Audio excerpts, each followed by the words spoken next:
welcome to Tea and Strumpets, a Regency romance review. I'm Zoe, and I'm here by myself today to introduce you all to what you're about to hear. So we are presenting our first live event, and this was at Historical Romance Retreat of 2022 back in September, where Kelsey got to do a fabulous panel with authors Jennifer Ashley, Amelie Howard, and Jade Lee. And so unfortunately, I wasn't able to be there, but I'm so excited to present it to you guys. And we don't have any live show recording gear. So Kelsey went ahead and just propped up her iPhone, and we thought, how will this go? We'll see. And number one, the discussion is so great that we really wanted to share it with you guys. And number two, it was pretty decent, the audio. And now, of course, some of the authors are a little bit quieter than others because we didn't have separate tracks. I wasn't able to really modify that in any meaningful way. I did my best to take out as much background noise as possible. But again, this is live audio. Hopefully you guys can understand that it is what it is, and I did my best and enjoy it anyway. If you want to see the video, the one still shot from the propped up iPhone from the side of the room, it is really fun to see Kelsey and the authors, and that's going to be available on our YouTube. So if you're listening to this in your feed, you can head on over to youtube.com/T as in Tom, N as in Nancy, Strumpets, and you can see it there. So anyhow, I hope you all really enjoy this discussion. I know I did, and we look forward to seeing you again in your feed soon. We've got some new special things to come, so stay tuned for that. All right, and without any further ado, here is the panel bringing the past into the present, historical romance for the modern reader with Jennifer Ashley, Amelie Howard, and Jade Lee. I said no more further ado, but I have a little more ado, which is thank you so much to Jennifer, Amelie, and Jade for joining us for this discussion. Okay, cool. Start right on the dot. Hello, everybody. Hi. I'm Kelsey, and I'm from the podcast Tea and Strumpets. Unfortunately, my co-host cannot be here today. She has a 2-month-old child at home with her toddler. So, unfortunately, that was a bit much to try to do both mom and come lead a panel. However, I am here, and I'm very happy to be here. So, today we're going to be talking about bringing romance into the 21st century more than your typical bodice ripper. So, I've invited some lovely guests today, so I'm going to allow them to introduce themselves. So first we have Amelie Howard. I was like sitting in the middle, so I never have to go first. I'm Amelie Howard. I write historical romance, primarily Regency and Victorian era. I also write young adult, science fiction, fantasy, and historical romance. I'm Jennifer Ashley, and I've been writing and being published for about 20 years now. And I write historical romance, mostly Scottish. I have a Scottish series. I write contemporary paranormal romance. I write a contemporary cowboy series. I write historical mysteries. I have 3 historical mystery series. One set in the Regency, one set in Victorian England, which is this one that's in your program. And Isn't that a great cover? and it's a beautiful. I had nothing to do with the cover, so I can say it. And I also have an ancient Rome mystery series, and I have some others. But Hello, I am Jade Lee, and I do Regency era romances, and I also am Kathy Lyons, who does contemporary paranormal and gay romance. Shifters who need tech support who end up being surprised. And that sounded really odd. And then I have a new exploration into children's picture books. I don't know, because maybe I have a grandbaby. Fabulous. Awesome. Well, thank you all for being here. So today we're going to talk about what romance is for the modern reader, and especially what modern readers are looking for for in historical romance. And what authors want their readers to take away, and where authors want to help bring the genre next. So, one of the things that specifically, like, everyone here was brought with an intention, we want to talk about diversity. A lot of diversity we've talked about, especially in the age of Bridgerton on Netflix. You know, it's biopic, it's representation, which we love. Not saying no to that. People have been around of all. People are people, no matter what age of history they're in. But we also want to talk about not just that representation, but also diversity as a whole. We're talking neurodiversity, sexuality, gender, identity. Everything kind of encompasses what we're looking for in diversity. So I want to talk with our panel. So specifically to you, what is diversity in romance, and what do these stories, why do these stories need to be told? No. I'll start. I think that I like the word diversity. I prefer to use inclusivity. And inclusivity is just, for me, a better word because it means including those groups that might have been excluded in earlier narratives or books from a long time ago. I think that for me as a writer, historical romance especially, I wanted to reflect the world that I live in today. I also want to see myself as a BIPOC person, as an LGBTQ plus person in books. So I think, we have two types. You have when, you mentioned Bridgerton before. Bridgerton is more of a, I don't want to call it a fantasy, but it is seeing like a completely inclusive cast on all fronts on screen, as it has been done by Shondaland.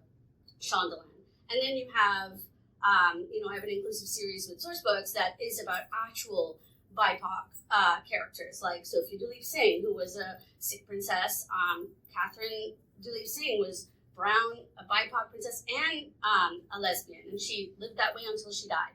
And those were both in the 19th century. I also have another book that's inspired by Diana Elizabeth Bell, who was a biracial woman who was brought to England by her white family and raised in a white home. She was a brown woman and went through a lot of, racial issues in the court. Sarah Bonetta Forbes is another one who was Victoria's goddaughter. So, I think there's two different groups, two different intentions, I guess, if you wanted to say that. And I like both. So I'll start by saying that. Well, she sounds really smart. So. I do. Well, my policy is everyone has a story. And we shouldn't say, okay, everyone has a story, but only the elite white people get to have their story told. I think everyone's story should be told. And that's one reason I wrote The Madness of Lord Dean Mackenzie, is because I said... It's like the goat of like, yeah. But I wrote that because I said, there were people in the past who were autistic. It didn't just start in, the 60s or the 19th century. And what did they do in the past when this was not diagnosed, nobody knew about it? How would they live with that? How were they treated? How would they live like this? So that's one reason I wrote that, is because I said, why should these people not have a story? So that's kind of and I like the term inclusivity because, that's one reason I started writing, and because, see, she sounds smarter than me. But I literally talked to her outside to get all my nerves out. Another inclusivity I also like to cross is class lines, because again, it's like only the elites get to have their stories told, and that's why I wrote about the cook in Victorian England. She is the heroine, and a lot of people say that's not realistic. Servants could never be smart and solve mysteries and things like that, and I think that's just really unfair and really classist, whatever the word term is. all these people were smart and educated themselves and did things and, that are not in the history books because they weren't the right people. So I really like to write based on, here's this character, and I don't have to say I'm only going to write, in this tier or whatever. So that's my spiel. I don't sound that smart, but that's kind of what I'm trying to say. Set your expectations low for my intelligence. So I started writing back when, dinosaurs roamed the earth. Long before we had the internet and cross-genre stuff, everything was how it was shelved. And I was told then, I figured out pretty early that there is real history and then there was Regency history, what people read in the books. And I was told, 23 is on the shelf, 29 is dead. And this was back when, you could have a Marquis and a Viscount, and that they weren't all dukes. But I was told this is where you did it by white people, yet nobody cared. It was all about the reader fantasy. And so, okay, I liked money, I liked publishing, so I fell into that. Except, I don't know, the stories didn't come alive. And then my editor was at a conference, and I was telling my friend, he witnessed me getting a call from my mother, who was in Hong Kong. Her stepmother actually had died, but as my grandmother had started losing it, she started writing down her requirements for her funeral. Now, this woman was in her late 80s, but she wanted a traditional Chinese funeral, which included 49 days of sobbing. So my mother, who was running a business, was in Hong Kong going, in her will, she says I'm supposed to sit by her corpse in August and cry for 49 days. And I'm just going, what do you say to that? And we have to bury her on an auspicious day. Well, okay, but in August in Hong Kong there was one auspicious day and the funeral home was booked up. So do we pay the extra money to kick out other auspicious people and or do we give her an okay day? She's dead, but I'm not crying for 49 days. What am I going to do? So he listened to me on the phone going, Mom, I'm sorry, I'm not coming out there for 2 months to cry instead of you.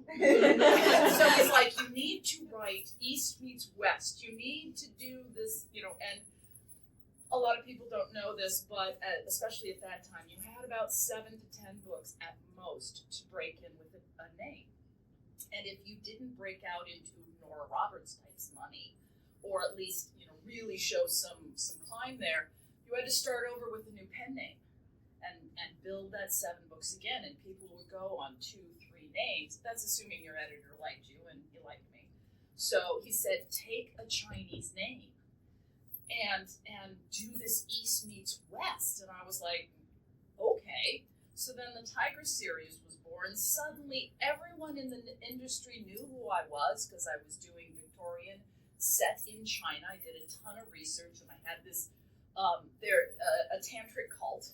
And in fact, in California, because of course California, there is a temple dedicated to this obscure tantric cult that took my fiction books as how-tos. Okay, everyone in the industry knew me, but the public didn't buy because I've been fighting this, hey, Asian, and then if you look at me, you might guess I am not full Chinese. I am half and half. So all of a sudden I'm looking at ethnicity differently. And what part of my childhood was German, Indiana Hoosier, and what part was Chinese? I don't freaking know. But I started really looking at stuff like that, and then, yay, I'm this Jade Lee Asian author, but I'm well known through the industry, but nobody's buying the books. So then I start doing this constant dance, and then God love Shonda. All of a sudden, Shonda creates, again, it's a new Regency world. It's not It's not historically accurate, but I love it. And people are suddenly saying, oh, were there Chinese people in the Regency? Yeah, sort of. But yes, we'll say yes. And, oh, you want to read a book? My books are still about people and doing stuff, but all of a sudden I have a freedom to talk about race that, okay, what if the Duke did fall in love with the Chinese woman? What now? And I get to play there, and it gives me more room, and I love it. Thank you, Shonda. Thank you, all of you, for watching Bridgerton. Well, this all brings up a really good point, and I think you all kind of touched on it a bit in the sense of a lot of internet comments about, especially when you're starting to pull more inclusive stories and showcase them. They're like, well, this isn't historically accurate. So how do we push historical accuracy? Because let's be real, the Regency books we read are not historically accurate. Even the ones we were reading, all about the dukes and the things, were not historically accurate. So how do we... I will tell you my real quick answer. Yeah? Because it usually comes from men. A lot of this... Do you like James Bond? Do you think he's accurate? Shut up. Well, I'd say that it's how do you find yourselves pushing that historical accuracy to maintain that modern values that we're looking for? Because I think all of us are looking for modern values within our books, not just in the sense of inclusivity, but also now we're talking about consent and how to write consent into our books, and talking about that. So yeah. Who started reading when it was a 45-year-old Viscount with a 16-year-old ingenue? Yeah.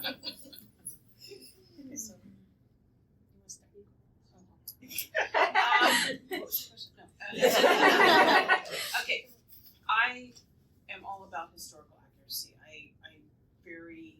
I research meticulously, and I wrote a book about pirates in the Regency, and I was told that was totally what was wrong with me. All of that was historically accurate. That is a very historically accurate set of books. But that was all.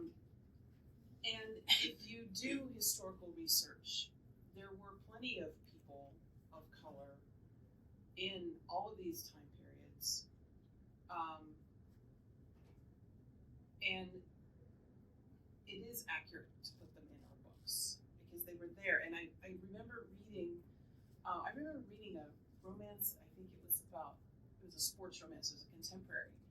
And I said, this is the whitest team I've ever witnessed. I was like, where are all the people of color on this sports team? And they weren't there. And it's not like I just assumed everyone was right. They were all described as white. And I was like, that's not right. And when I read about, the past, the Victorian age and the Regency and stuff, and everyone is white, and I know that's not true, and I know the people of color are not just the servants and the slaves. There were people who, they might not have been the dukes and the queen and things, but there were plenty of people who owned their own businesses.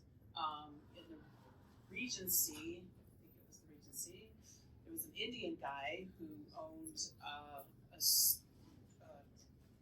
string of sports gyms where you could, and he did a lot of exhibition fights and things like that, and he owned all this himself. He owned it. Women, I have a character that's based on a real person in one of my Regency mysteries, who's a Black woman who comes from Antigua, and she marries a merchant, and he dies, and she gets all his money and his business, and she's running the business with the money. And this happened, and these people were absent from all these books I'm reading. But yeah, they're the Regencies. You're right; they're not. What we're reading is kind of the fantasy Regency, and I'm talking about the traditional Regencies that we've been reading since the 80s, the 90s, since Georgette Eyre and stuff. They're kind of a fantasy of very cleaned up, very sanitized kind of Regency. When I first started writing Regency, one reason I wrote my Regency mystery series, the Captain Lacey Regency Mysteries by Ashley Gardner, if you want to know. I do want to know. I said, the Regency was a really dark time. It wasn't all ballrooms and happy people in their white dresses, and there was a lot. And even if you read Jane Austen, she puts that in there. There is darkness in her books. She doesn't dwell on it, but it's there. And I said, I want to write about the real Regency. So I said, it's gritty, it's dark. There's a lot of diverse people. There was a lot more going on than people trying to get into Almacs. So that's what's my inspiration for writing that series. And I'm happy to say that's a very popular series. And regularly makes USA Today, and a lot of people really love that series. But that was my inspiration. And I've talked too much.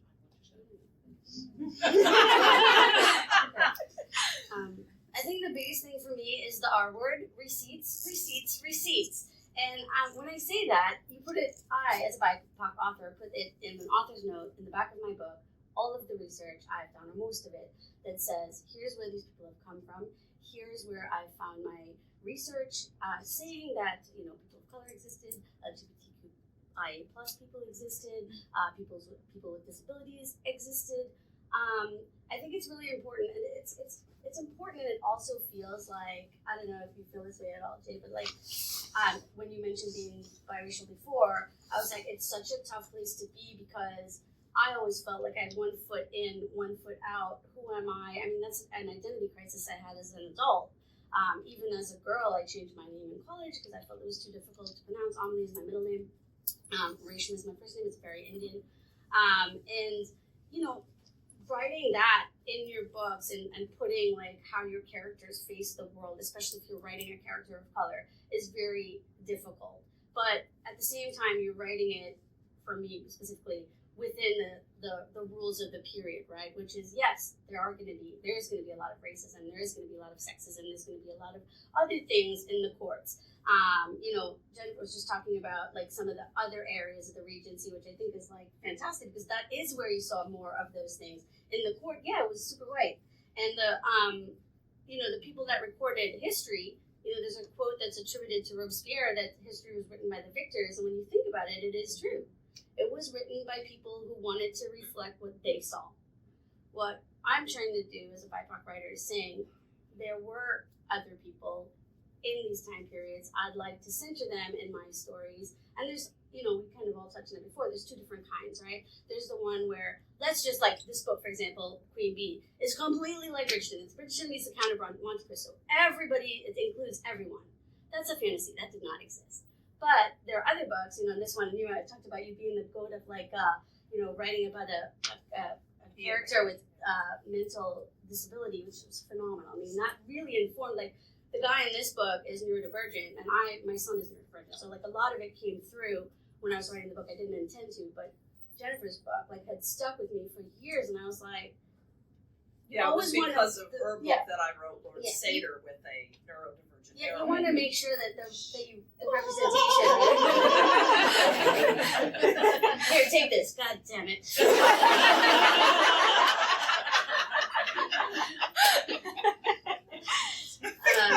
Representation, I think, is really important. And I always say, like, I'd like to see more stories. And the more stories we see with, including other minority groups, the better it'll be, I think, for everyone. I, as a person of color from the Caribbean, will I make mistakes? Absolutely.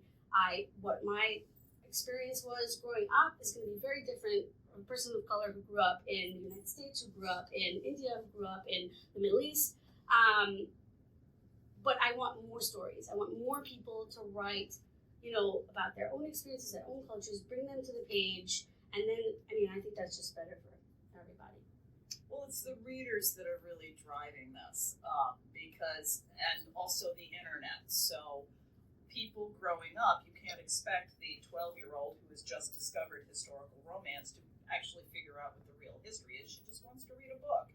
And so if the major traditional publishing all says, no, they have to be all white, blah, blah, blah, because no one's going to read a gay person, or no one's going to read a black person or an Asian person, then that's all they see and all the 12-year-old believes. Thank God for the internet. So now, now we can say, oh, well, this person wrote a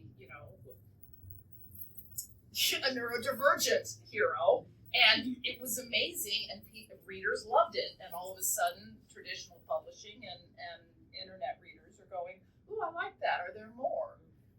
I had quite the mental breakthrough. It happened to be before COVID hit, but it kind of merged right in, where it occurred to me that I don't have to write. I'm very lucky. My husband has a fantastic job. I do not need to write for money. So all of that trying to go through traditional publishing and pushing my stories or whatever, now I just decided Dragon Blade loves me, thank you.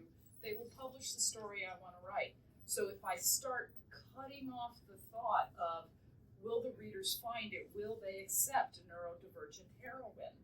I just wrote it. And, oh wait, people liked it. And so now I have stopped trying to find, because traditional publishing, it's mass market. So they are trying to hit the number one most people readership with every book. So the more you do neurodivergent, the more you do by the different ethnicities, that's narrowing up the readership. I was recruited into Harlequin as Jade Lee. And then 6 books in, Brenda Chin called me up and said, marketing believes the Jade Lee name is tainted ethnic. And I said, well, it is an ethnic name. And she said, yes. So take a girl next door name, to which I translated as white as Wonder Bread. I became Kathy Lyons, and even when the cover treatments were all blonde, didn't matter. They saw the Jade Lee name. And, Harlequin does not want to publish books that the readership isn't going to buy, and I wasn't making money on it, so I became Kathy Lyons, and, the people who read that line, it was the Blaze line, I kind of imagine that these are women with, X number of kids, and they don't want a book that expands them, they just want a romance, that they can read quickly. So, great, we went to white, I became Kathy Lyons, fine. But now, if I'm not chasing becoming Nora Roberts, who was, I'm not stopping it. if I stop chasing readership and trying to hit the broadest, I can just tell my stories. And all of a sudden, yay, if I write it, will the readers come? Okay, sorry. It's okay, it's great, I love it. I just whispered that Kevin would also. I was so joking say that. It's like, yeah, my husband has a good job too, so I'm like, ugh. Well, and We're all not 400 books. I just Superstars. write Ian Mackenzie. She's gonna leave here being patted so much. She also works really, really freaking hard, and I work hard, but not really, really freaking hard. So, sorry. Well, I guess and talking about the richness and expanding what you can write, and not worrying so much about the readers. I think that in writing it, in fact, now we're seeing that people are asking for more of that, like you said, like they're looking for it. When I read a book that's just the typical, white on white, Duke meets girl, Duke meets lady, I'm like, okay, but I've read this one before. What makes this one different? And so in one of those things too, unfortunately Kerrigan Byrne couldn't be with us today, but one of the things that she does really well, and also I love, of one of my favorite books of yours, Jennifer, is The Seduction of Elliot McBride, and his journey through PTSD, and how we can take trauma that people experience in real life on a regular basis, and how we can weave them into our stories to build a more richer character.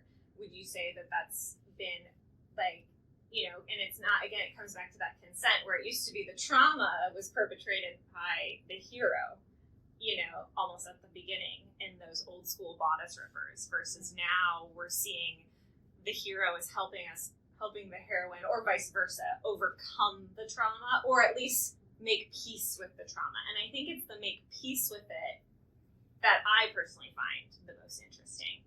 But would you say that's allowing, like, again, do you feel like those stories make it richer? I think the market's moved beyond that. So Yeah. Mary Jo Putney talked very much more intelligently than I'm about to about the rape culture and the, you know, in the 60s when women were very uncomfortable with their sexuality. All those bodice rippers became popular because it was, you know, a woman being forced to enjoy her sexuality. Well, when finally women's lib took hold, all of those, the worst of the rape culture, which is really how many continents can your heroine get raped on and enjoy it? that thankfully just went away. So that rape culture started fading. Well, now, but we still had heroes who were, you know, the asshole, it's not the alpha male, the alcohol, thank you. So, I mean, that was still very strong and paranormal. So then you get the heroines with the heroes who are helping them past trauma. Yay! I've done a couple books now. My Lion's Den book, the latest one, Lionhearted. The heroine was, because they wanted Chinese, and I was very happy to do this. She had a very miserable experience being brought over to England. It was very unhappy, but I didn't want to make the book about rape and what. I didn't want to make the book about that, and I just gave her time to process and deal with all of that. So the hero had to be gentle and understanding, but I didn't dwell on the trauma. And it was, so now we've kind of gone to, the hero acknowledges the trauma and is there to help, but, you know, first of all, doesn't increase the trauma. And second of all is, you know, I don't have to live in that trauma place. So I, you know, now, again, God bless the internet, I think if you are in a place where you need to read a book recovering from trauma, they exist. If you want a book where, okay, maybe she's got an ugly backstory, but we're not dwelling on that, you've got it. And yes, you can find alpha holes and the rape culture if you look in the right places, I'm sure. I was going to say something intelligent. I put my heroes through hell, so that's my thing. But I've, in my books, ever since I started writing historical, my books are always about consent. I've never been comfortable with, and the unfortunate thing about the bodice rippers from the past, and I totally agree with what you said, that Mary Jo Putney said, that it was a fantasy for people who were not comfortable with their sexuality. The unfortunate thing is that has stuck. So when you tell someone you read a romance and they don't know about romance, they immediately think you're reading a rape bodice ripper. And why would you read that junk? So that unfortunately we have that stigma that hopefully we can overcome. But everyone here knows what romance is really about. And I have to say that when I wrote Ian Mackenzie, I was not thinking, ooh, I'm going to write a neurodivergent hero and make it popular. I'm going to do this. It was just a character. He was just in my head. He did things, and I said, I've got to write this guy down. His whole family was in my head. So I said, I just got to write these books. And I had no idea that anyone would like them at all. I didn't think anyone would like this book but me. I was like, I like Ian. He's not the alpha hole. He's not the big, arrogant. His brother was, but he's not the big arrogant hero from that I was supposed to be writing. And I said, no one is gonna like this book. So I was flabbergasted when that book came out and people liked it, and people really liked it. And I just remember sitting at my computer watching a site that had reviewed it and all the comments, and I was just going, where did this come from? I had no idea. I was just, my jaw was like on my chest. So I don't know what my point is here, but I don't know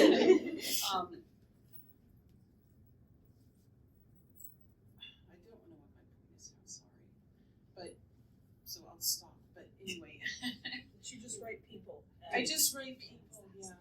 Which I think all three of us are gonna say. Yeah. Well, and Oh, no, it's okay. But I think what you're saying is like you wrote a character you liked yes. Yeah. that you didn't expect everyone else to like, and it turns out Yeah. everybody loved them.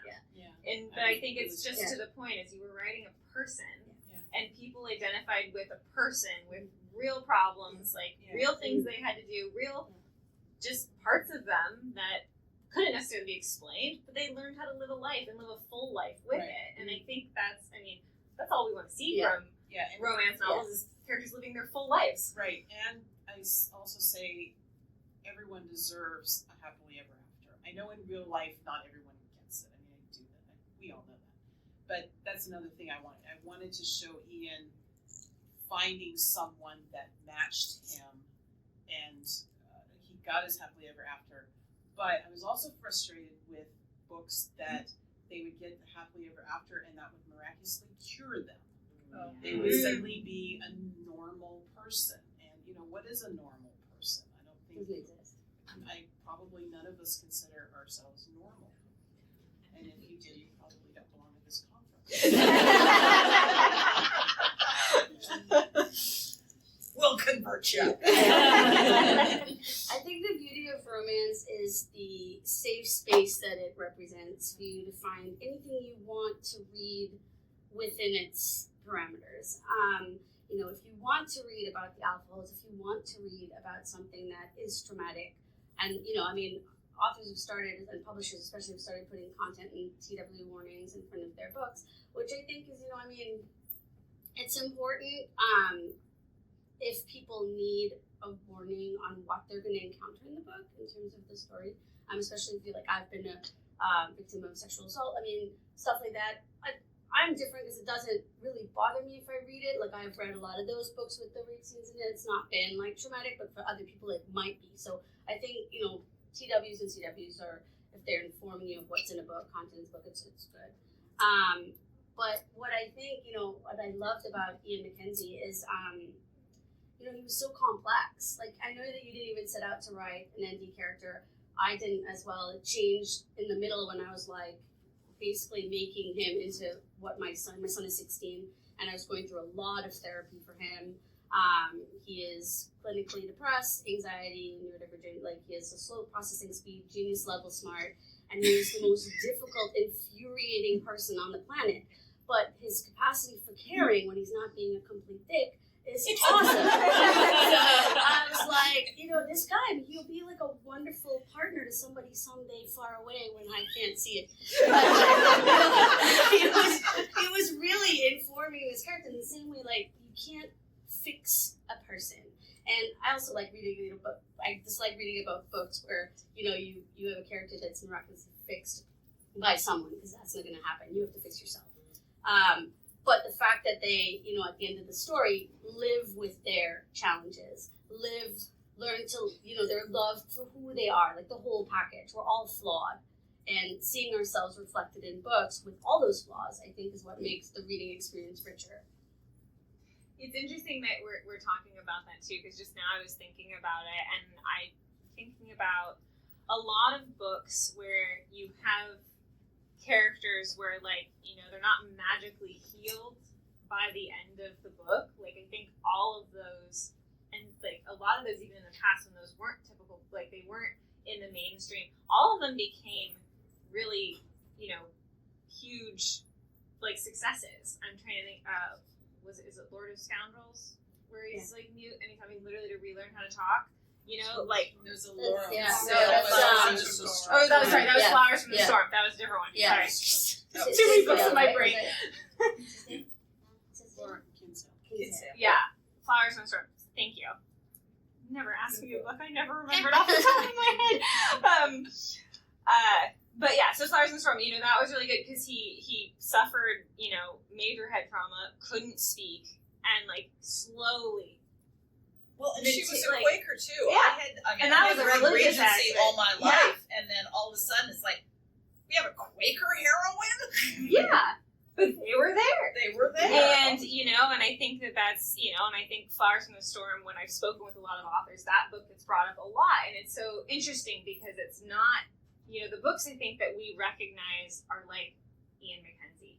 It's characters that we're able to identify with, and it's so now I think now we can look at those books, and they've always been there, but now we're seeing that readers saying like, no, I want more of these, and I think that's allowing for this trend to go forward. I don't think people realize how far the industry has come in a very short time.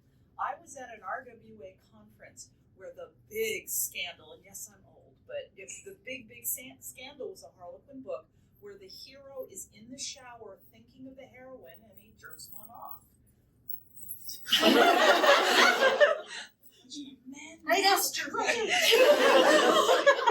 Heroes masturbate. I mean, this was huge. And I'm also reminded there are still societies and cultures throughout the world. The rape culture is still very strong in mainland China, that a lot of their entertainment still has that rape alcohol culture.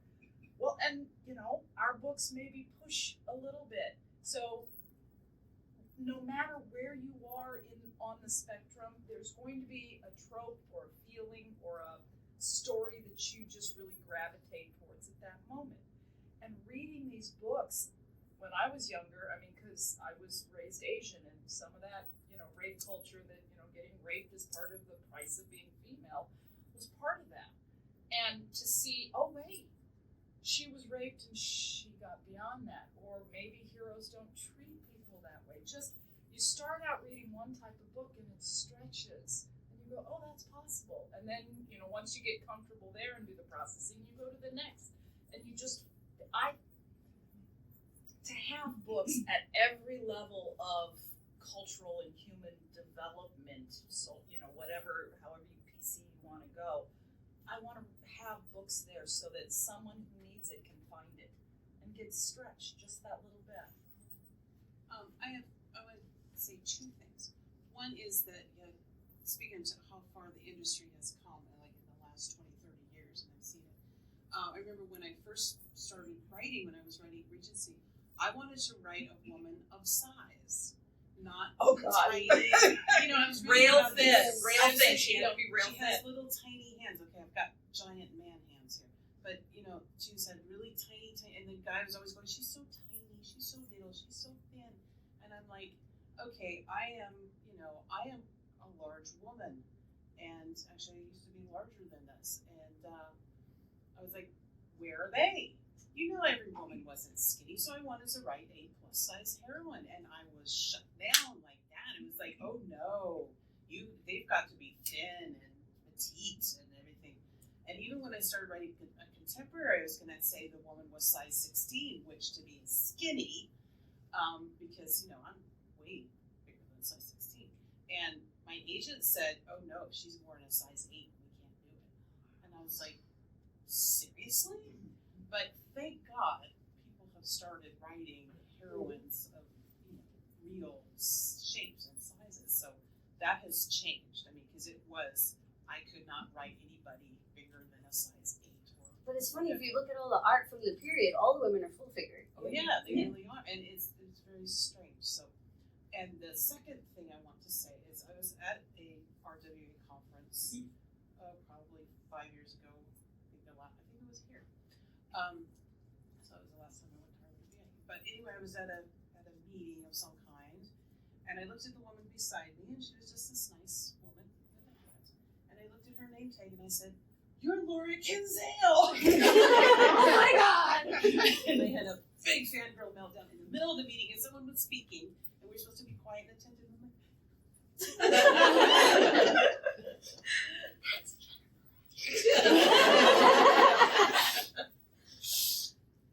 I'm like, Fabulous. Sorry, I got wrapped up in the story. I lost my own train of thought. But no, I think that's it. And I think to the point about exploring the sexuality and like being the scandal of having a male jack off. And that was, of course, before Laura's Cave hit the scene. Yeah, Boy, that was huge. Yeah, but I think it's very interesting to see that, because I will say in the books that I've been reading a lot have been, it's interesting to see how female masturbation has come on the rise as in the books, which I think is totally normal and totally great. But it's, you know, it's one of those things where it's like you didn't see it, and now I'm starting to see it more and more. And in fact, I remember don't ask me what book it was. I can't tell you. I remember reading very distinctly in the book, and the guy asking, he's like, "Well, have you ever touched yourself?" Like, and they're like, "What? No, I couldn't do that." You know, Lies. you know, like it's just really interesting as far as instead of having sexuality forced upon the heroine, it's now almost like guiding almost, and the approval. And I will say, even just from my own American, you know, middle class background, you know, sexuality was like still very repressed. You know, it wasn't something to talk about, and in fact, like. And then, like, I had issues, and then having to have that conversation with my husband to be like, look, it's not you, it's actually me, but there's a physical barrier here, you know, that we need to explore, and we need to figure out a way around it. You know, that, for me, was difficult. And I was like, why is this so hard? I read romance novels all day long, but actually talking about my own personal sexualities, issues, you know, that's so difficult. So reading it in the books now and having that be so much more mainstay is actually great. You know, it's like almost freeing. It almost gives me ideas of how to approach a conversation. I think a lot of romance writers, you know, in all of the, you know, subgenres, are writing about female agency and motivation and being able to ask for what you want in a book. And for readers, you know, like you, like me, you know, you look and you're like, oh, I can ask for that, or I can do that, or I do see myself in this, or I shouldn't be afraid to say, this is what I want. This is also what I don't want. Goodbye, sir. Toxic relationship. I don't need you. But you know what I mean? I feel like there's a lot more of that, and also that's a shift in, you know, like you were talking about before, it's a big shift from where we were to where we're going. I mean, the authors, you know, are writing more of like what serves, well, women and mutually beneficial relationships, or, you know, whatever that is. When I started out, of course, you know, all the covers were with the big busty women or the dress falling off. And I remember going, why?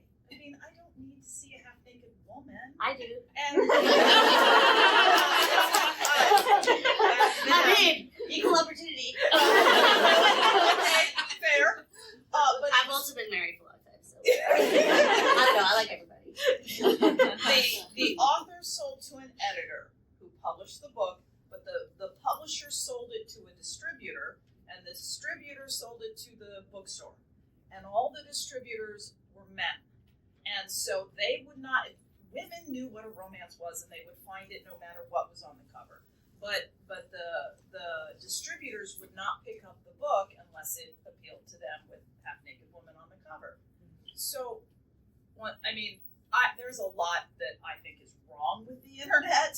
You can find pockets that I think are very, very unhealthy, but thanks to the ability to self-publish and to small presses like Alora's Cave, all of a sudden we can explore all sorts of different things. Well, you're seeing a lot of the stuff where, like, traditional publishing was very narrow, where they were saying, this is what you need to write, like Jennifer was talking about before. Mm-hmm. Like, if you don't write that, we're not going to publish you. With small presses, indie publishing, you're seeing all of that, and the bigger publishers are now saying, oh, where is all those sales coming from? Because guess what? Readers are buying those books. And they're trying to That's what mimic happened it. with Alora's Cave. Alora's Cave suddenly started bringing in tons of money, and editors were going, do you know about this erotic thing? I have a book. It's basically the training of a courtesan. It's called Devil's Bargain, and I wrote it and I sent it to my agent. And she said, "Look, it's a really good book, but there's no market. It's not my word now. It's not skanky enough to be what was erotica of the time, and it's not genre romance. There's nowhere for it to go." So we sat on it for 5 years. That was all it took. I mean, and actually it took less. And by the time the book came out, it wasn't even a 5-flame read, it was a 4-flame. But still one of my bestsellers.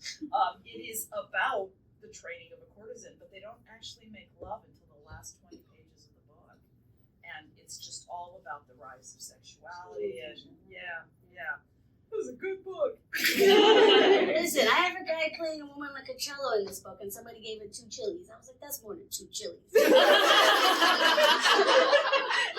Yes, what was considered really steamy 15 years ago is now considered fairly vanilla. And that is interesting to me. Because I write on the hot side, and I used to be like, "Ooh, your book's way hot," and now they're like, "Well, they're kind of steamy." Okay. Yeah, so, Well, okay. it's no cello. It's a Stradivari. So,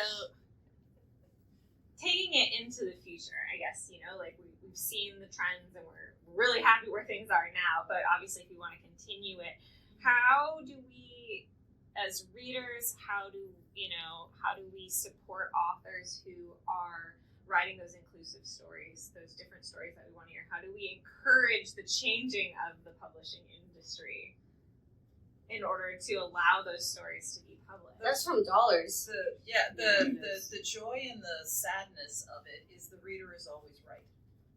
I mean, they vote with their dollars, and so when Harlequin says Jade Lee is tainted ethnic, they knew their I audience. don't like that. It hurts me. I mean, they knew their audience, and so it's, do you want to sell through the traditional route? Then you've got to stay within their rules and play to their audience. Do you want to go to indie? That's a hard row to hoe, and you got to do all the marketing and everything yourself, because at this point you got to make noise, a lot of noise, in order for anyone to notice. But if you like the audience is always right. So if you want to see more transgender books or more gay books or more, Asian, Caribbean, whatever, if you want to see more of it, buy them, read them, say, "Ooh, this is a good book." And I feel that's definitely shifting, because you look at it, you just said that before about the ethnic thing, and I remember I submitted a book out for editors in 2012, and it was about East Indian mythology, and one of the big 6 at the time said it was too exotic. And that's from 2012, and we look at 2022, and everybody's like, give it to me. We want, like, more. So that's, like, readers, as you just said, buying the books, demanding the books, asking for the books. Trolls if you can. Yeah. You can. Yeah. Sorry. I was going to say, I think one of the best things that's happened to the industry is indie publishing, self-publishing. I am so happy that came along, because the publishing industry, even though it has changed and it has grown and has learned lessons, they usually take 5 to 10 years longer than the rest of us, and they still are publishing a very narrow niche. And when I know people who are trying to break in to New York publishing, I say they have this window. If you are outside that window, no matter how beautiful and wonderful your book is, they will not buy it, because they want this. And they're going by the booksellers who are saying, this is going out of our stores, flying out of our stores. This stuff is not, don't give us any more of that. Okay? So indie publishing has let authors explore things in a way that we have not been able to before. Because if you want to write something that only 10 people are going to buy, that's going to be out there for people to discover. I've met authors who started indie, who've never been traditionally published, who are doing phenomenally well. I mean, I admire these women, because they write from the heart. They write, I can't think of any examples right now at all. Okay, so for authors? Yeah. Lucy Score's a big Lucy one. Score, yes, she's a big one. Enormous right now. Yeah, Mary Farmer. I I just just went to her spoke. thing. And Mary Ruby Farmer. Dixon. Ivy Smoke, a couple other. But that's Ice Planet. Ice Planet did it on TikTok. Okay. Somebody put me on TikTok! Wasn't there a panel about that? It was. But anyway, I think indie has let people who their voices would never be heard, and it's really helped change what people want to read. It's let people of color have a voice and publish things that, it used to be I would go to a Barnes & Noble, and like there would be authors of color, there would be like this rack in the back by the bathroom, and it wasn't even facing the bathroom, so people coming out of the bathroom would see it. And you got kind of pushed into this little shelf over here if you were published at all. And now, you're just out there. And I think it's just fabulous. And I also love it because I've done very well indie, so I love indie publishing. And even with traditional publishing, you have people don't realize, they're like, oh, I've had somebody tell me you're so lucky to be a POC writer. Hang on. If you're in traditional publishing and they've already bought a book by say, Black author, and they're like, well, sorry, we have this book about this, and that's our quota for that. I mean, it's a real thing. Indie publishing doesn't allow, you can do anything you want, and, like Jennifer said, there's some excellent, excellent books out there. I do have one negative. I think there's been a little bit of an overreaction. So, as a half Chinese woman, I'm only allowed to write Chinese. Yeah. I'm not allowed to write Native American, no matter how much research I do. They're just, and I say not allowed. Traditional publishing won't take. If I wrote something Native American, and maybe I have a ton of experience, or a PhD or whatever, I don't, but let's say I did, and I wrote it and I took it to New York. They're like, well, you're not Native American. Unless you can be Native American, we can't publish this book. Okay, no problem, I'll do it indie. But even then, I'd be afraid to do that. I have seen Twitter mobs decimate someone's career for no reason and for wrong information. And it's just... There's a lot of questions about, are you the right person to tell this story? And then you have to come back and say, well, here's my entire identity. And that is very unfair to ask of the person to say, open up your entire who you are and show it to us. And there's still going to be someone who attacks you. This is learned early. Hey, don't read the reviews. Don't respond. It's the don't respond. Because the mob in general, gross history, gross exaggeration alert. The mob always overreacts. And so, Twitter PC mobs are real. Since we have a little time left, are there any questions? Does anybody have any questions they want to ask? Just one simple question, or maybe not a simple question. How, either as a published author whose book is not being pushed by the publisher, or as an independent author, do you get your name out in front of people? Does that include things like reviews from decent reviewers, and not just, because I've seen reviews from people who should not have been reading that book to begin with, because they obviously don't like that kind of story. How do you do that? How do you get through that? When you guys find out, tell me. I think for traditional publishing, trade reviews are a big thing, especially to get into libraries, schools and stuff. As far as putting yourself out there, if your publisher's not giving you the publicity dollars, or they decided to put it, because that has happened, they'll pay in advance to somebody, and then somebody else will come in with a book deal that has a movie attached to it, and all the publicity goes there, and your book will just tank. And all you can do is, go do conferences and school visits, and, if you write YA, or, get online and try to learn how to do TikTok, how to, I really dislike social media, so I tried to do only promo on it just because it was very hard to separate who I was and care for my mental health with social media. But I feel like there's a lot of onus on writers to be out on social media to promote ourselves, and it is hard. It is very, very hard. Yeah, it is hard. I've learned how to be, what people see on social media and what my life is are two different things, it's not, I'm not making up a persona or making up a name or, the weird thing like that, but I've learned how to keep a little distance there. But yeah, authors, we have to tell people that we have a book out, in any way we possibly can. And I was amused one day, I did an ad, a Facebook ad for my Gladiator mystery. And the whole ad is picture of the book cover, and it says, a free gladiator solves mysteries in ancient Rome. That was it. And then here's a link where you can go to. I got this comment that said, it was a little meme, and it was a picture of, the galaxy or something like that. It said, note to author, when we finally reach the center of the universe, you're gonna find that it's not you. And I was like, what? Wow. So I was just very puzzled. I was like, what? Should I not tell people? You should have just said lies. I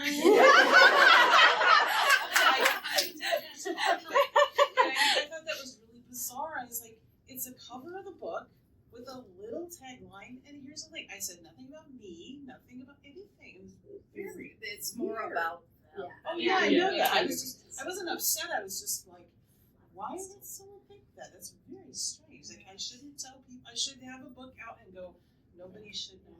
And the funny thing is, in indie publishing, because I've done Sky Warren's Romance Author Mastermind, which is like a really big craft course, and she's phenomenal. I've taken her ads courses. If you're in indie publishing, ads is the way to reach an audience. And I have listened to like Ivy Smoke and people who are much better at it than me. This is a business for them. So they run stuff, it's aggregate, right? So you start small. If you do like $50 a day on ads, and you can grow really big. But if your ROI, return on investment, is 4 times, it's a no-brainer to do. And then you reach a bigger, and then the algorithms for Facebook and Amazon kick in, and then that just starts to build and build and build. That's how they make their money. I mean, it's incredible. So when I started back in the dinosaur age, I was told, look, yeah, but you've done better. Okay, so I'm an extrovert. I love coming out to conferences. Say in the 200 people who are here, I impress the hell out of you, and you all run out and buy my book. Yay! That's 200 people. Where I could be sitting at home writing my next book, and would that time be better spent on my next book? Maybe. Or do I want to, you can't just learn Amazon ads and have money fall. Well, some people can, but I cannot. Have money fall at your feet. There's Facebook ads, there's Amazon ads, there's Instagram and TikTok. You just pick what works and pray that someone reads my book and likes it and tells their best friend. Because word of mouth is still the best way. And so it depends on if you want to make $1 billion and you really need to invest the time and energy and to learn at least one market penetration, or you could be me, just saying, I'm really good, please read my book. I mean, a lot of it could be luck too. I mean, look at Shondaland. She went in an airport and picked up that book, and that's how Bridgerton happened. You can also approach your friendly podcast hosts. Was he a plant? Would we look at saying, damn it, podcast? No, but I mean, it's the same thing here, as we are solely a review podcast. We love to have discussions with authors. We've done some debut. We were lucky to talk with Evie Dunmore when she first debuted her book, and it was just like, we got some buzz. And from us, our point of view, we just reached out to her. A lot of our interviews that we've had is us just emailing people and being like, you want to be on our show?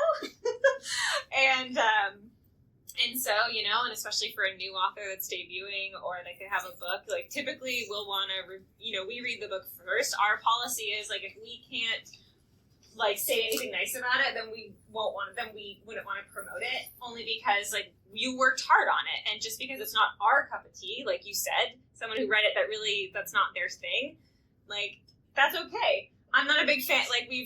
Some people have asked if we wanted to review their book, and it's just it's a misunderstanding trope, and I'm sure it's great, but I hate misunderstanding tropes. I hate them with a passion. So I avoid them at all costs.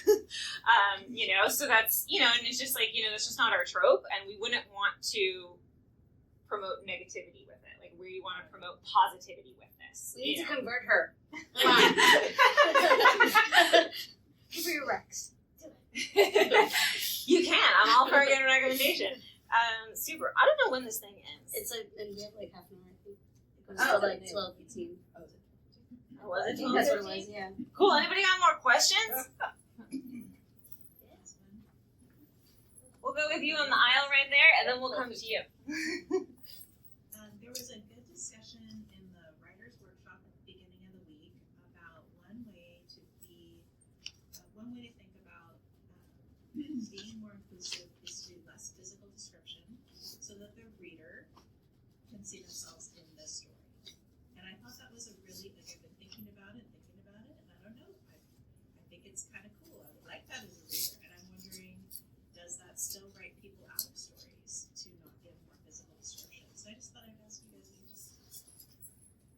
funny story. I'm face blind. So, well, thank God I'm not alone. So I see your nose, I see your eyes and mouth, but it does not stick. And in fact, if you put up, so I see general body features and how they move. And so if you put up 6 images of a middle-aged Asian woman and one of them was my mother, I would not be able to identify her. So in my books, it's always about, the feeling whoever gets from a person, because, and I have a little chart. I think I did blonde. Was it green eyes on the wheel this time? I put in as little physical description as possible because I don't remember it when I meet people. I remember, I do a lot of voice stuff because that's how I recognize people. And so, the feel was, and I'm just doing simple stuff, energetic or sad or happy, or it made me feel, a little tingly or whatever. That's how I know people in my real life, and that's always been my books. And so there have been people who have gone, I forgot he was Chinese. Is that good or bad? I don't do that because every character I see is really specific. So I do describe them in all of my books. But so you always know what their skin color is and what their hair color is because I just see that person and I just have to describe them. But I remember watching Shonda Rhimes. What she said one time is that when she's writing a character, she does not describe them. She does not describe their hair color, whatever. Because she is writing for television and movies. For actors, so that way anyone can audition for that role, and the best person for that role will get it. And that's why in Grey's Anatomy, one of the characters was black when she had originally thought of him as a short blonde woman, and she turned out to be a tall black woman. But that person was that character, that actor really brought it out. So I think that's that's probably a good technique that one I cannot do, but I think if you're writing for a BIPOC audience who has not seen themselves on the page, it is important to put them on the page. If I'm writing like this book, say that has a completely inclusive cast of all different colors, I remember my editor saying, if you're going to describe a person with brown skin, you have to describe the person with white skin as well. So you can't do anyone less than the other. I think it's important to for me as a writer, I want to see the characters that I'm writing about, especially if they're of a different race. It doesn't always have to be the biggest thing in the book. It might not be part of the plot. It's not an issue book. You know what I mean? I'm not talking about something that a character is going through. It just might be that's their skin color, and that's part of the world we live in, and that's how they appear in the book, and that's it. I won't talk about it 50 billion times throughout the book unless it impacts the plot and moves it along. If I say this person, it has light brown skin, brown eyes, curly dark hair, I might mention it maybe one more time in the book, so you know who I'm referring to. Question in the back. I don't have a question, just comments. I want you to know I love all 3 of you. You're on my list of favorite authors too, and I just haven't gotten to you yet, so I will talk to you when we're done. But Jade, it's interesting. I can't even remember how I discovered your books. It never occurred to me, a Chinese woman. It was just, it didn't matter. They were beautiful books by Jade Lee. Love the characters, love the Steve, and so on. And when I talked with you the other day, Jennifer, I'm trying to remember because it's been so long, since I read your book, but the Mackenzie series, a million years ago, and love, Ian's character, and again, like you guys said, that you don't just boom, I fell in love, I'm all cured, everything's wonderful, but just how that evolved, and where he didn't even really recognize love at the beginning, if I remember this correctly. He's like, well, if da-da-da-da is love, then it's beautiful. And you also had some amazing steam, and I'd only found 2 of your books so far, so I'm thrilled that there are more now. It's awesome. It's the cello. Thank you. Thank you. Well, that was kind of a long. That was what. Keep It's going. okay. That's a comment we all appreciate. Those are always I allowed. so appreciate it. It's just been so amazing. This is my first time here. I keep wanting to say I'm an HR virgin, but apparently I'm a debutante. 6 months later, that's probably true. so beyond my expectations, this whole thing, and to actually get to meet you all, and everyone's just like a real person. There is no sneakiness. It's a lie. It's a lie. Thank you.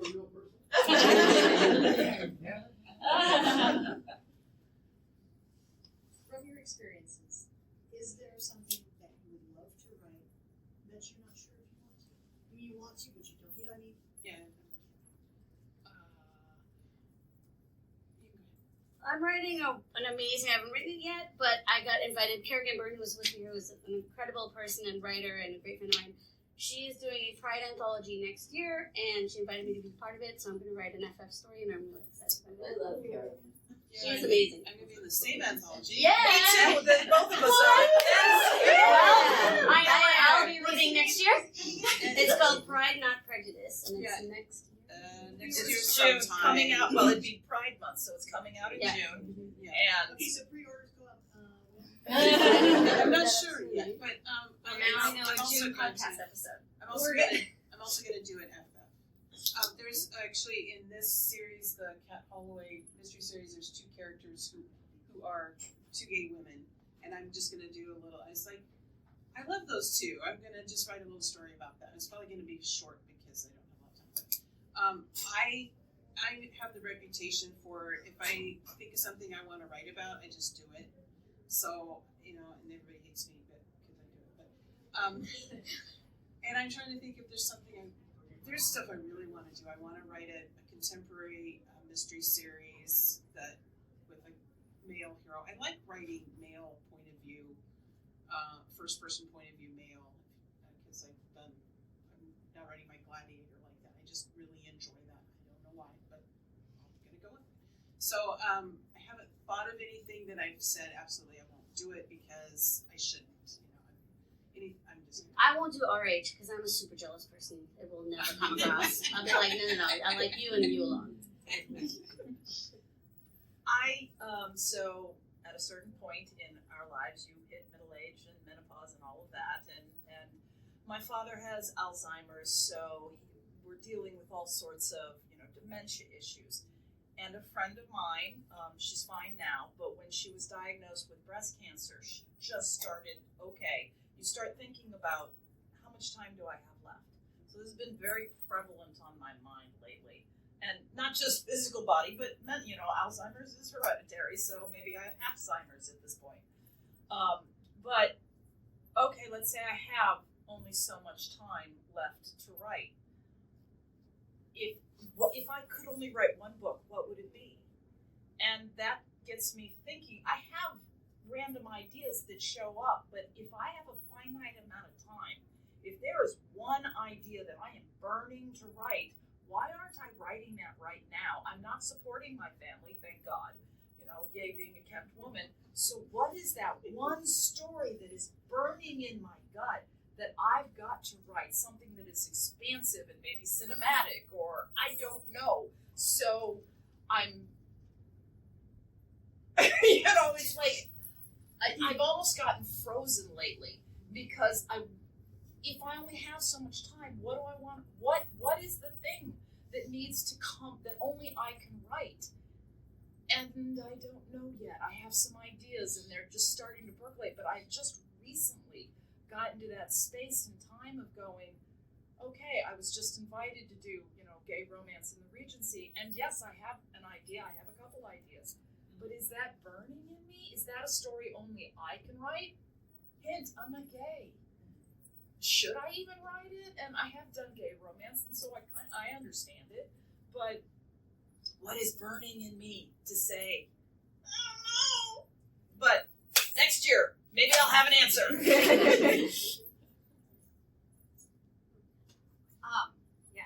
You go.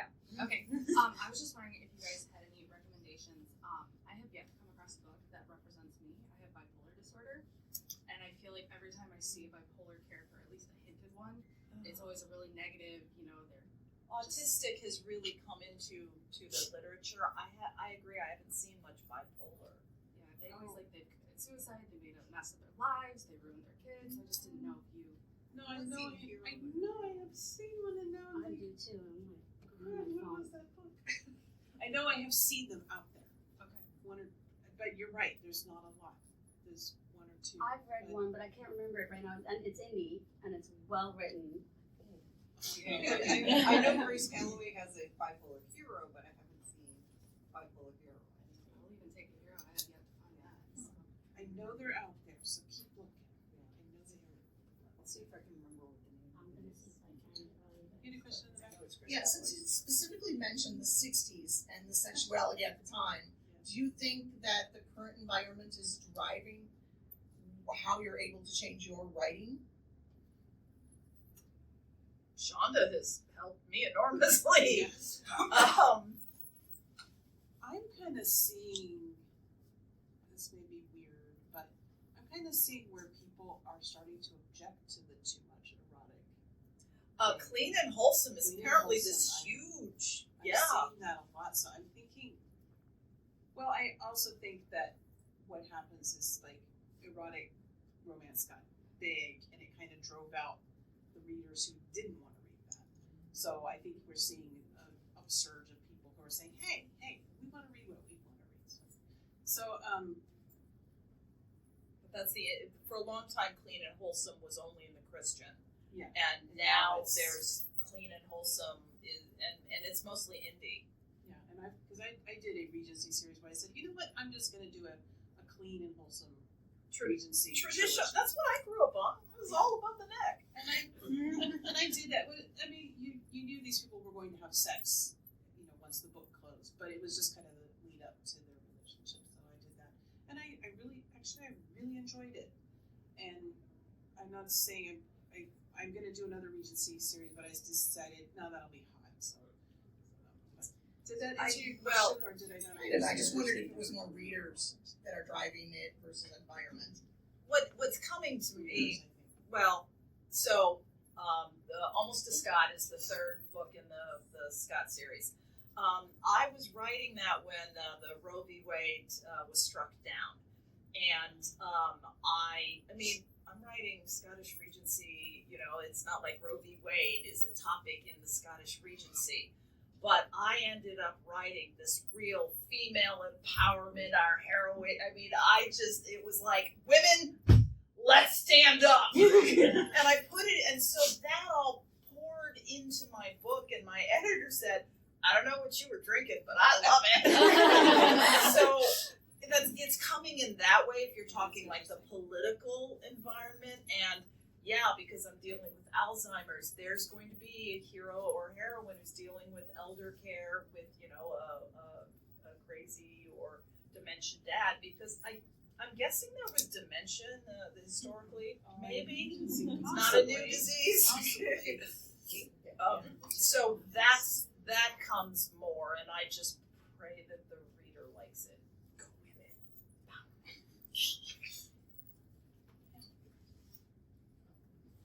it. Going along with the whole women empowerment, the other thing we're seeing is more male virgins. How do you feel about that? I was in the industry and friends with Vicki Lewis Thompson when the nerd books came out. And people know what the nerd books are? Okay, well, so all the titles, there's 6 of them, 7 of them, Yeah. but I mean, they're contemporary romances where the hero was a geek or a nerd, and this was huge.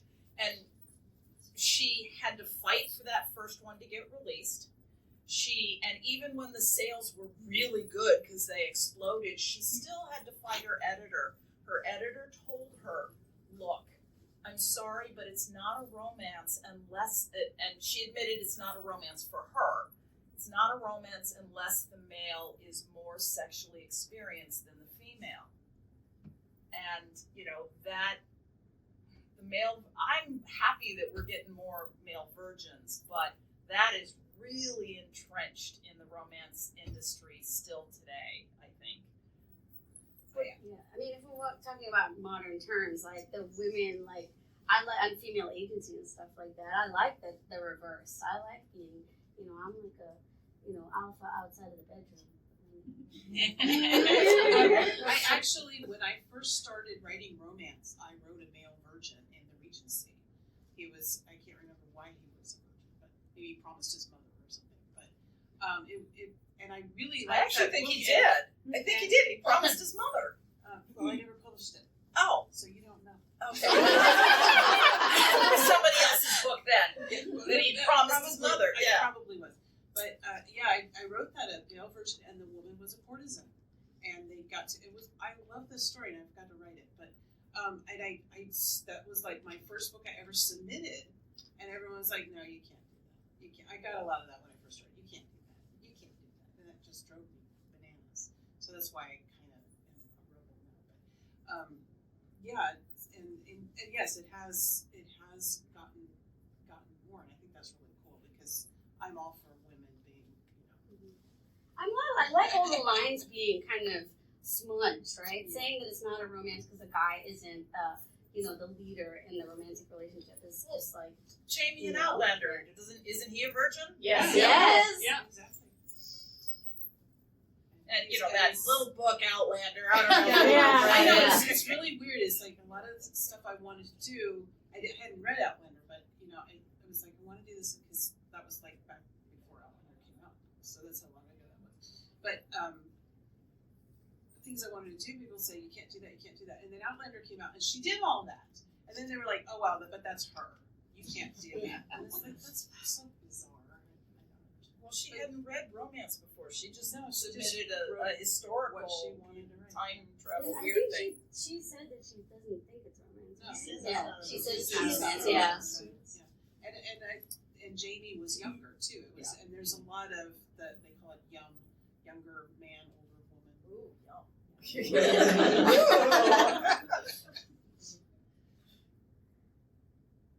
Any other questions? I guess it's not really a question, but a comment that as an author who writes weird things, like it's really nice to hear from you guys talking about the struggles that you've had about having the mainstream publishing say no thank you to you so many times because of trying to tell a different kind of story. So I really appreciate hearing those and also hearing about the successes that you have found now in different avenues, writing the things that are part of your heart. The one thing I was shocked at as I was coming up is all these women with 40, 50, 80, 100 books. I would go to them and go, God, but you're, amazing. And they said, people think I don't get rejected. And I had a long talk with Eileen Dreyer about how many times she had to start over in her career. And, even Nora will talk about that. And that you just, it's a career of heart and really great joys and really devastating. Life is this way. Yeah, It really is. I also did the author track on Monday and Tuesday. Sabrina Jeffries talked about when she got dropped by her publisher and she had to get a day job because they weren't going to be able to keep the family going until she could find a new publisher. I had 3 traditional publishers that got rid of their YA imprints in 2014. 3. And I was like, oh, what do I do now? I started in traditional Regencies.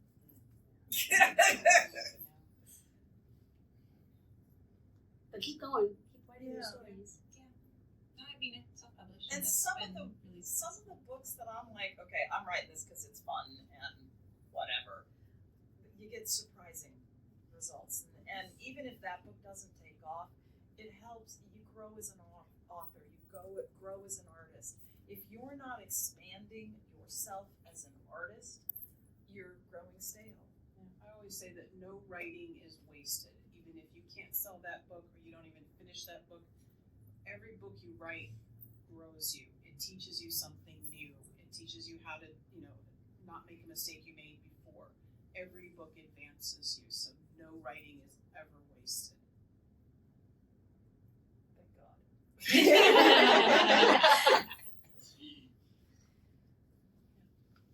So continuing from what you just said, can you speak to which of your books taught you the most, or some, or a book that was particularly meaningful to you in some way? There have been books that I've written that are like really, really hard. And one it was not a historical, it was a paranormal. It's called The Gathering. And it was part of a multi-author series, and I had to write the closing book. It was adventure series, and at the end, you know, they all had to gang up against the bad guy, and I had to take everybody's characters, including mine, and put them all together and get them to the bad guy. That was really hard. That was one of the hardest books I ever wrote, but it taught me a lot. And now I look back and I go, why did I think that book was hard? I've written harder things, but yeah, I've had several that I've said, if I can write this, I can write anything. And that it helps you grow your confidence. If you can finish something, even if, you know, nobody else likes it, it's still, you know, everything kind of advances you. I think I'm learning as far as every book that I write, I kind of learn something. Like I have a book coming out in November with Source Books. It's called The Duke in Question. And I remember I was doing a sensitivity read for it. I mean, sensitivity reads are important because sometimes even if you're writing in your own sort of lane, I hate saying lane, in your own, representing your own culture or space, you might get something wrong, and you know it's good to kind of address that before it gets into any steamroll territory. But like, I had this scene where the characters, and one is biracial, one is white, and they were dancing together with a bunch of very mixed group of people, and the sensitivity reader was like, well, why do you have them dancing in this part of the ship? You know, this is like the bottom of the ship. And I was thinking Titanic, right? I love that scene where they're downstairs and they're having the thing. But when you add people of color into that scene, it adds a different nuance to it. So I had to think about it, and then I read some other books, and one of the books I read was Eating the Other, and it's just about, you know, Black culture and BIPOC culture and how they're seen by other people. So like I had to move it, and when I moved it, even when I was reading it back, I was like, oh, well, this reads a lot better because there's less. You don't look down on it. It's not like a lower level. There's all these other things that come into play when you're writing about a marginalized group, and even myself as a marginalized group. I mean, I was informed by that. So I mean, we're all learning as we go. I think. I am, anyway, as writers. It's difficult, but you know, you just do the work. Over time, there is never a book that doesn't have a hard spot. There's always, every book, there's some place that you just want to die. And there are some books that the whole fucking thing, you just, oh God, kill me now. Now she said the F word is coming out all the time now. She broke it. We got like 5 minutes, so I'm going to get as many F words out. The discipline of being able to fall back on technique and saying, okay, and you know, it doesn't matter if it's your day life that is killing you or your sex life that's, whatever, you know, whatever is making this book hard, get through it. Whatever it takes. If you're bribing yourself with chocolate, if you're bribing your kids with chocolate, whatever, and they end up being, I mean, sometimes the books are spectacularly beautiful because they were so hard. Sometimes not so much. But the discipline and the strength of when, please, just kill me now, and you still sit down and do the work. And I remember there were books that I decided, okay, I'm going to really work on being funny and expanding my just really doing more comedy in my books. Get up, take care of the kids. They're teenagers. They're snotty ass shits. Get them out of the house. Get your cup of coffee. Now be funny. Fuck you. And I sat, because of the deadline, I sat in my mother-in-law's living room trying to write a love scene going, oh God, kill me. Whatever you can do. You can fix a bad page. I hope. Get it done. You can't fix a blank page. You can't fix a blank page. You can fix a bad page. Again, I mean, also a myth. There have been times when no, can't fix that. That's when wine happens. And wine with the H happens. All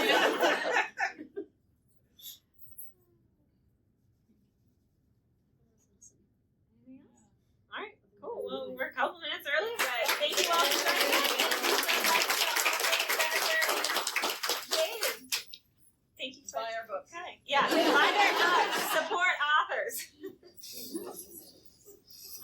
like to caveat and say that I do love my son.